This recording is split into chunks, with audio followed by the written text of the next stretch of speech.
In this video, traders, we are going to look at newspaper stock quotes.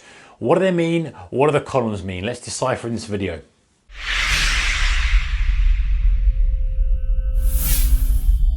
Hey traders, warm welcome to you, or investors, a warm welcome to you. So many people still get their stock prices from the newspaper, and actually, on the face of it, you think, why could we use newspaper because online's got all we need to know? But you know what? There's something quite civilized about sitting down at the breakfast table and looking to see what's been going on in the markets. And actually, because you're not by the computer, you may not be tempted to meddle with your portfolio. So perhaps if you're one of those people who's constantly adjusting your portfolio too often, you might want to consider looking at newspapers and going old school. Anyway, let's have a look at what actually some of the columns are, specifically for the Wall Street Journal, that are displayed and what they actually mean. So we've got things like the YTD percentage change. Well, this is adjusted for splits and dividends over 10%, but it's basically the year-to-date percentage change. So what's the percentage movement over the year-to-date? Pretty self-explanatory, nice number, and interesting to know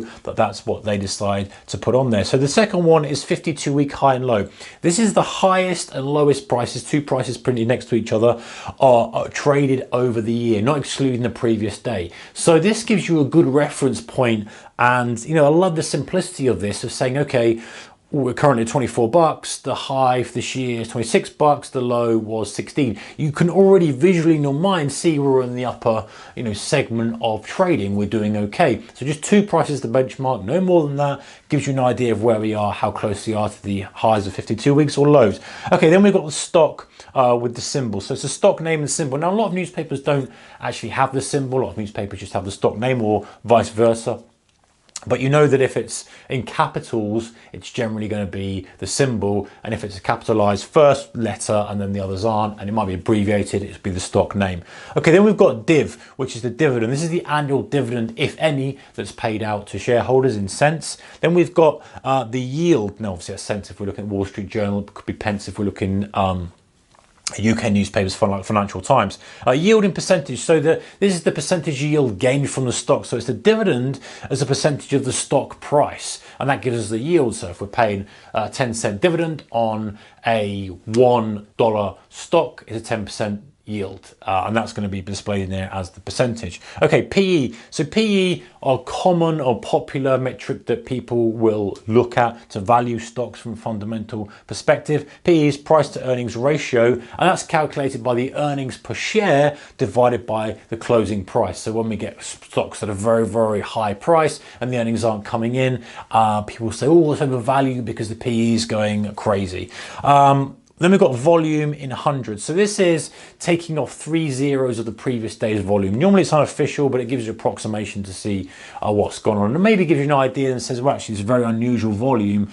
We've had a different, quite an increase in price or decrease in price. That might be something to look at. Anyway, 3 zeros on there.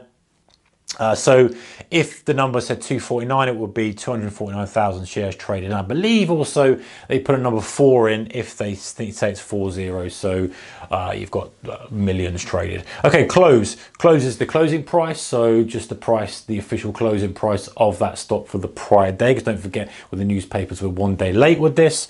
Net change is the difference between today's price and yesterday's price. And then any notes will be anything noteworthy, like unusual dividends, like we're at a new fresh high. I also think if it's an IPO, they'll say it's the first day of trading, earnings have come out, anything that you probably or quite need to know before you can look at that and make an objective view. So you look at the stock and say, oh, there's the yield, oh, the price has changed this. Oh, but in the notes it says that we paid a dividend today. Okay, that's possibly why it was down as ex-dividend day, or it was the first IPO day. It's an unusual percentage number, but it's the first day of trading, so the actual benchmark is the IPO as opposed to the close price.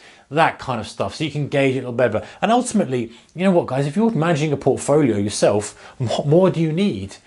You've got an idea where you want the stock to go. You're obviously going to keep in track with the news, and you're maybe making decisions based on fundamentals anyway, and you're based on how the company's performing. You're going to look at the earnings, you're going to read the earnings, perhaps listening to the earnings call. You're going to make your decisions based on that. So just to monitor things, a casual look of this is pretty much all you need to do. You don't need to do it every day.